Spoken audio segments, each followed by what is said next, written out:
Ruth Rose's grandmother set her paint box on the sidewalk in front of their hotel. They were in New Orleans, Louisiana. Ruth Rose's gram was visiting the city to take a painting course, and she had invited Dink, Josh, and Ruth Rose to join her. "What are you going to paint today?" Ruth Rose asked her grandmother.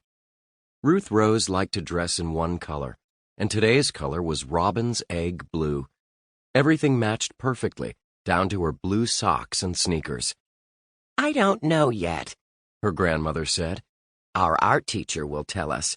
I'd love to paint one of these charming old buildings with the balconies and creeping ivy."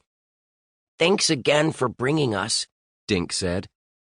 His real name was Donald David Duncan, but ever since he was little, his nickname had been Dink.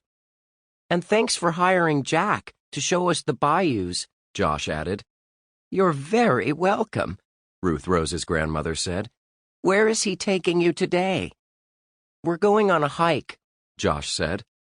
"We're visiting a community in the woods," Ruth Rose said. "He said the people there live in huts with no electricity."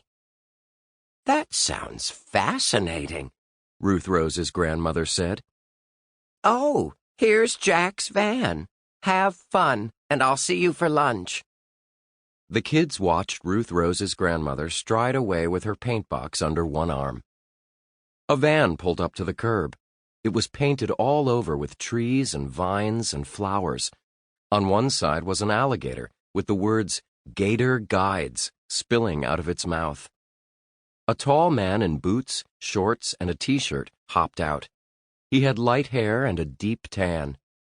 "Hey, kids, ready for a nice hike?" he said. "Hi, Jack," the kids said. Josh and Ruth Rose piled into the back of the van as Jack climbed into the driver's seat. Dink sat in the front passenger seat. "Buckle up," Jack said. While the kids fastened their seatbelts, Jack handed Dink a can of bug spray. "There'll be a lot of flying critters where we're going," he said. The kids sprayed their arms and legs while Jack guided the van through the busy city. Dink saw a lot of people jogging, walking dogs, or eating breakfast at little sidewalk tables. One woman strolled along with a parrot on her shoulder. "We'll be hiking through a beautiful forest today," Jack told the kids as he drove, "and we'll meet those people I told you about." "Why don't they live in the city like everyone else?" Ruth Rose asked. "Not everyone likes city life," Jack explained. "The folks you'll meet today would rather live the old-fashioned way. They grow most of their own food and hunt or fish for the rest." "But don't they miss TV and computers?" Josh asked. Jack laughed.